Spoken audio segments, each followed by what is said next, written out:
What is up and what is going on, ladies and gentlemen? Now, I know that it is very, very hyped. We are literally days away from Call of Duty World War II, one of the most anticipated games ever, probably.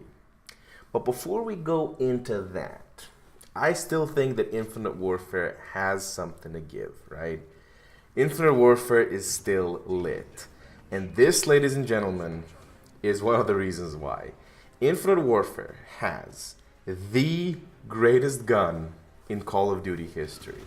That might sound like an exaggeration, but you guys gotta watch this clip so that I can prove it to you. The EBR 800 bomber is an absolute monstrosity. It was completely, just totally destiny for me to have it, right? I didn't have any epic weapons. I had never gotten an epic weapon. The first and only one I ever got was this right here. I wanted to have it. I had it. Here I got collided by this dude. But that's the only match. That's the only death of the match, right? So what makes the EBR bomber so special is that it actually does not lose damage compared to the regular EBR. So it's still a one shot in the upper chest area, and because it fires a burst, that means you can pretty much shoot somebody in the leg, and as long as two shots hit, they're dead. On top of that, it is the only weapon in the game that can dispose of reactive armor incredibly quickly. Because yeah, if you shoot the whole burst, that reactive armor is dead. So here I'm using it with the Elo sight, and you're just gonna see how effective it is. I mean, you may have even seen it already. This thing is even good up close. Like if somebody rushes you, you can dispose of them with this Elo sight. You know, it's like, look at this. You know, guys up close, up in my face. I have a sniper, but he's just fucked because that's how powerful the EBR bomber is. And as somebody who really doesn't snipe a lot in the Call of Duty series, you definitely know how good the gun is if this gun made me start sniping, right? And of course, this EMC Avalanche is probably like the best secondary in the game. Very, very good complement for the bomber. It's one of my it's basically something that I run on almost every single class, especially every single sniper class. I'm going to have a sniper and the Avalanche secondary. It's just that good, But basically, yeah, that is the one thing I'm going to be missing in World War II so much. It's this bomber. It's my most used weapon. I have I think a 3.5 KD with it. It's that crazy. As you look at this, it's just disposing of the enemies so swiftly and easily.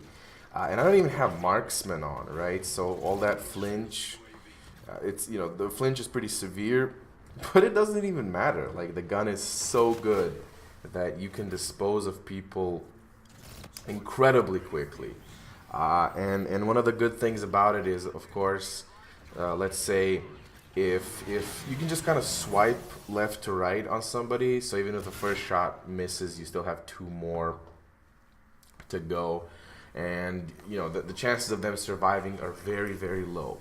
Now the question is, if this gun is basically like the PO6 from Black Ops 3, why did I not use that gun?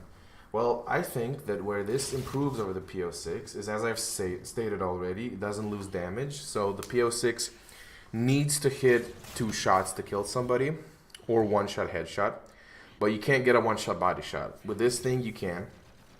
I feel that the charge time is severely reduced, so that's a plus.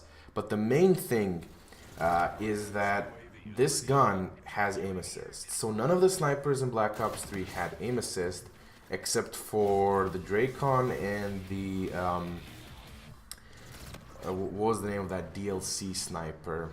Anyway, whatever it was, the one with like the drum, the awful one. They had a little bit of aim assist, but in this game, all the snipers have aim assist. Still, I do think they're pretty well balanced because they have a lot of flinch, they have sniper glint, you don't have a radar, all of that stuff, right? But anyway, yeah, man, I'm really gonna miss this gun and this map as well. This is actually an awesome map for sniping. And right here, this guy got no scoped. I panic phase shifted, but actually kind of no scope slash black scoped him while he was in the Reaper form. That's pretty exciting. It doesn't really happen too often. And yeah, man, this map used to be awful. Like, I hated this piece of shit map in Modern Warfare 2, Modern Warfare 3. And here, they actually managed to make it good. They managed to make a good map out of it. I don't know, maybe it's because of the advanced movement, maybe, I don't know what happens, but basically, a map that I loathed is now pretty damn good. And here we already got the Juggernaut, I believe. Now we're just at Unstoppable, and I mean it's lit, dude. I thought I was gonna die at this moment, honestly, with how many people were rushing us, but my boy Marco got me, and you know it was so good. As far as the future of, I guess, the channel, the content. Obviously, you guys know that Call of Duty World War II is launching very quickly. I'm going to be streaming it on my Twitch page. It's twitch.tv/Nida141. I believe there's a link in the description or somewhere. Yeah, make sure that you tune into that.